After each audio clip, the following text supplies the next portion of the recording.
اعتزاز احسن صاحب، یہ level playing field کی جو ترکیب ہے سو ٹو سے، یہ تو ایک لافنگ سٹاک بن کے رہ گئی ہے. اور جس طرح آپ کہتے ہیں اور بہت لوگوں نے کہا کہ یار آپ فیلڈ دے دیں بھلے لیول ہو یا نہ ہو. اس کے لیے سپریم کورٹ کی طرف رجوع کیا گیا ہے. To what extent do you think کہ ریمیڈی ہو سکتی ہے؟ ایک عدالت یہی کر سکتی ہے، دو چیزیں ہی کر سکتی ہے کہ ایک وہ کوئی جنرل سا آرڈر پاس کرے، اس میں جنرالٹی ہوگی. وہ یہ ایک کا تو نہیں کہہ سکتی کہ بھئی اس کا 4 ووٹ جو کٹے ہوئے ہیں اس کے محلے سے نکلے کے دوسری طرف ڈال دیے گئے ہیں، ان 4 خاندانوں کے ووٹ واپس ادھر اس محلے میں دوسرے محلے میں ریسٹور کرو، یا کسی فلاں افسر کو آپ ٹرانسفر کرو. عدالت ایک جنرل کہہ سکتی ہے، آرڈر دے سکتی ہے کہ آپ ابھی تک آپ بظاہر جو ہمیں نظر آیا ہے یہ انفیئر ٹریٹمنٹ رہی ہے اور اس کو آپ درست کرو. دوسری چیز جو عدالت کر سکتی ہے کہ وہ وقتاً فوقتاً ایک رپورٹ مانگے کہ ان کو ہر چیف سیکرٹری وہ رپورٹ دے گا ہر ہفتے یا 14 دن بعد، ٹوائس منتھلی، کہ جس میں وہ پوسٹنگز، ٹرانسفرز اور major incidents in the various constituencies وہ اور ڈسٹرکٹس وہ سپریم کورٹ کو پیش کرے گا. اور سپریم کورٹ دیکھ لے گی کہ کہیں کمزوری ہے کہ نہیں ہے. اور باقی تو لوگوں نے خود انفارم کرنا ہوتا ہے. دیکھیں ہمارا جو نظام ہے نا یہ چلتا، اور قانون جو ہے یہ چلتا ایک قسم کا بینیفٹ آف ڈاؤٹ دے کے اور شک کا فائدہ دیتے ہوئے کہ یہ اگر سپریم کورٹ نے آرڈر کر دیا کہ لیول پلینگ فیلڈ دو، تو یہ شک کا فائدہ ڈی سی ایس پی کو دیا جا سکتا ہے کہ وہ اب کوشش کریں گے اپنی. لیکن میں سمجھتا ہوں کہ اب پنجاب کے آئی جی صاحب جو ہے یہ ہر چیز میں انوالوڈ ہے. یہ 9 مئی میں جو ریاست نے بالکل اپنا سارا مزاحمت اور اس کو ہٹا دیا اور بلوائیوں کو کور کمانڈر کے گھر کے اندر بھی داخل ہونے دیا، اور ان کو جی ایچ کیو کی گیٹ پہ بھی آنے دیا، میاں والی میں ایم ایم عالم کے جہاز کو آگ لگانے دی. اور اتنا انہوں نے 18 مقامات پہ پنجاب میں، غالباً 18 جو سنا ہے، وہ ادھر یہ واقعات ہوئے. لیکن آئی جی صاحب نے کسی تھانے دار کو نہیں پوچھا کہ بھئی تمہارے علاقے میں، تمہارے جورسڈکشن میں ایم ایم عالم کا جہاز چل رہا تھا، تم پہنچے نہیں وہاں، تم وہاں کیوں نہیں گئے، اور ایس پی کو بھی کیوں نہیں گئے. ایک تھانے دار کو جس کے علاقے میں ایئر فورس کی چھاونی کا دروازے پہ حملہ ہو رہا ہو اور باہر بڑا جہاز اس کو آگ لگائی جا رہی ہو، تو یہ کوئی مان سکتا ہے کہ تھانے دار؟ اچھا اعتزاز صاحب، میں تھوڑی سی آپ سے گزارش کرتا ہوں. اس گھر کو آگ لگ رہی ہے گھر ہی کے چراغ سے، وہ تو جو آپ نے نشاندہی کی اس میں بہت سارے سوالات ہیں. 3 بجے لیبرٹی تھے، انہیں 6:30 بجے تک روکا ہی نہیں گیا. لیکن چلے اس کو بھی چھوڑ دیں. ہم کہتے ہیں سپریم کورٹ نے جب وہ گئی پی ٹی آئی تو انہوں نے الیکشن کمیشن کو کہا بھئی لیول پلینگ فیلڈ کو شور کرے. انہوں نے بلہ چھین لیا. سائفر کے جسے آپ خود کہتے تھے صفر ہے، آپ جیسے صاحب علم کہتے تھے، اس میں شاہ محمود قریشی کی سپریم کورٹ بیل لے لیتی ہے اور عمران خان کی ڈی سی پھر اس کو 16 روپیوں کے تحت گرفتار کر لیتے ہیں، نظر بند کر لیتے ہیں. تو عدالتیں کہاں تک جائے گی؟ یہ بیوروکریسی تو بظاہر کنٹرول ہوتی ہوئی بادیوں نظر میں نظر نہیں آ رہی.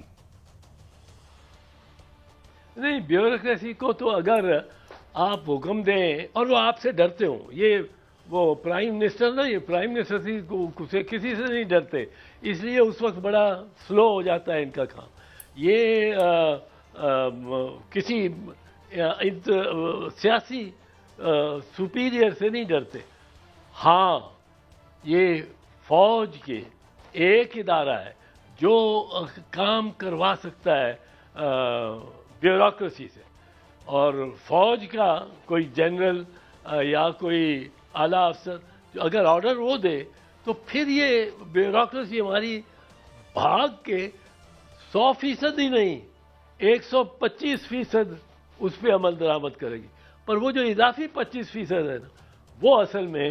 سارا نقصان پہنچاتا ہے۔ اگر 100% بھی کر دیں، پورا کر دیں، اچھا ایک آرڈر ہے تو وہ آرڈر ہے مثال کے طور پہ کہ آپ نے دھیان رکھنا ہے کہ کوئی غلط ووٹ نہ ڈالے، کوئی تقریب کار نہ آئے، کوئی الیکشن کو خراب کرنے والا محلے میں نہ آئے، اپنے آپ کے علاقے میں نہ آئے۔ اب آپ کو تو یہ حکم دیا، آپ اس کو 100% اس پہ کام کریں گے، بہت اچھی بات، لیکن اگر 125% آپ اس کو پلیز کرنے کے لیے آپ 2-4 لڑکوں کو پکڑ کے مارنا بھی شروع کر دیں گے اور محلے میں کرکٹ کھیلتی ہوئی ٹیم کو بھی پہ لاٹھی چارج اور ٹیئر گیس بھی کر دیں گے کہ اب وہ صاحب راضی ہوگا، تو وہ اس سے تو بہت نقصان ہوگا۔ صاحب ایک سٹیٹمنٹ سنانا چاہتا ہوں، ایک پرویز خٹک صاحب جو سو کالڈ پارلیمنٹری پارٹی اگر کہہ سکتے ہیں پی ٹی آئی کی، تو پرویز خٹک صاحب نے کچھ کہا، I want to take your take on this sir, دکھائیں جی۔ اچھا، اب بلے کا اتنا مسئلہ ہے اور ان کو مفت میں بلہ مل رہا ہے۔ نہیں، اعتراض صاحب دوسری بات، کون آفر کر سکتا ہے ایک ایسی سیاسی جماعت جو ابھی بنی بھی نہیں خاص، انہیں آفر کون کر سکتا ہے؟ کہ آئین میں گنجائش ہے کسی کے پاس کہ جی آئے آپ پی ٹی آئی سے ہم نے لے لیا بلہ آپ کو دے دیتے ہیں؟ یہ کسی کے پاس نہیں ہے اختیار کہ ہم نے چونکہ یہ بلہ لے لیا ہے پی ٹی آئی سے اور بلہ دے دیں گے پی ٹی آئی پارلیمنٹیرین سے۔ پر ان کے الفاظ میں جو 2 سگنیفیکنٹ باتیں مجھے نظر آئی ہیں سارے بیان میں، ایک تو انہوں نے کہا کہ مجھے یہ بلہ آفر ہوا، اور دوسرا انہوں نے کہا کہ میں نے واپس کر دیا کیونکہ ہم بلے کی اس اہمیت نہیں دیتے کہ کس کو پاس کیا نشان ہے اور کیا ہے۔ اب جو آفر ہوا یہ بلے کا نشان، اور انہوں نے انکار کیا، تو یہ بڑی سمجھداری کی بات کی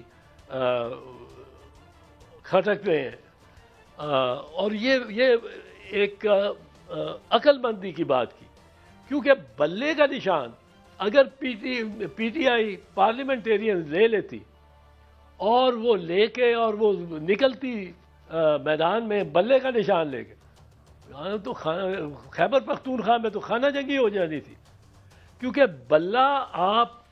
ایک ایسا، یہ نشان ایک ایسی چیز ہے، ہمارا پیپلز پارٹی کا تیر کا نشان تھا، اس سے پہلے تلوار کا نشان تھا، تلوار کا نشان ضیاء الحق نے نکال ہی دیا کیونکہ پیپلز پارٹی سے منسوب تھا، اور وہ پیپلز پارٹی کے قائد کو شہید کر کے بھی اور باقی سب کو کوڑے مار کے بھی دبا کے رکھنا چاہتا تھا،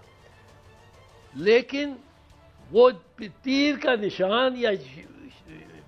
تلوار کا نشان کسی اور کے جھنڈے میں نہیں لگا سکا، یہ نہیں کر سکا، یہ کرتا تو پھر لوگ بفٹ جاتے، اور یہاں یہ اگر یہ کرتے ہیں یہ کام کہ کسی اور کو دیتے ہیں تو یہ تو بہت ہی، یہ تو ہاتھا پائی ہو جائیں گے لوگ سڑکوں میں گلیوں میں کہ یہ نشان اتارو، تمہارا پاس کیوں ہے ہمارا نشان۔ اس بارے میں لوگ سینسٹیو ہوتے ہیں لوگ، اور یہ ان کو سمجھنا چاہیے، ماسوائے ایسے اگر ان کا ارادہ ہی نہیں ہے کہ یہ اس ملک کو چلنے دیں، اس ملک میں کوئی تہذیب رہ جائے۔ اعتراض صاحب ایک آخری سوال، وقت کی کمی ہے، جیو اور جینے دو، وقت کی کمی ہے۔ عمران خان صاحب نے ایک ایڈیشنل سیشن جج صاحب کے بارے میں کہا توہین عدالت ہو گئی، ایم ایل ولی ہے شاید ولی خان صاحب کے صاحبزادے، تو انہوں نے ہائی کورٹ کے، پشاور ہائی کورٹ کے چیف جسٹس کا نام لے کے اتنے سخت الفاظ کہ ہم چلا ہی نہیں سکتے کیونکہ پیمرا کی بھی ہدایت ہے اور ویسے بھی ہماری ذمہ داری، اتنے سخت لفظ کے کہ انبلیویبل ہے۔ تو کیا کچھ لوگوں کے لیے عدالتوں آئین میں نرم ہے کہ جی وہ عدالتوں کو چیف جسٹس کو بھی دھمکی دیں، سپریم کورٹ کے باہر بھی جائیں، ہائی کورٹ کے جج صاحبان کو بھی دھمکی دیں، ان پہ قانون کوئی نہیں ہے؟ ایسا لگ رہا ہے کچھ بادی النظر میں۔ میرا بڑا دوست ہے اسفندیار ولی احمد کے والد، اور اس نے بہرحال بڑی ڈگنیٹی کے ساتھ ڈگنیفائڈ طریقے سے اسفندیار ولی نے سیاست کی ہے، اور بہت ہی اس نے ایک معیار رکھا ہے شائستگی کا۔ بیٹے نے جو بات کی ہے یہ مجھے خود تعجب ہے اس پہ کہ یہ معیار نہیں ہے اس گھرانے کا ولی خان بلکہ باچا خان، ولی خان، اسفندیار، ان کا یہ اس قسم کے کبھی انہوں نے بات نہیں کی. اپنی ایک نیشنلزم اور پختون نیشنلزم اور اپنے صوبے کے نام کے لیے یا صوبے کی شناخت کے لیے یا اپنی زبان کے لیے بڑی بڑی تلخ تقریریں بھی کی ہیں اسفندیار نے اور مرحوم ولی خان نے بڑی بڑی تلخ تقریریں کی ہیں، اور ان کی تقریریں لٹریچر کا حصہ بنتی ہیں اور بن سکتی ہیں، اور یقیناً خیبر پختونخوا میں اسی طرح دیکھی جاتی ہوں گی. لیکن اس نوجوان نے اس کو میرا خیال ہے تربیت نہیں ہے اپنے والد کی اور دادا کی. تربیت نہیں ہے، صحیح فرمایا آپ نے.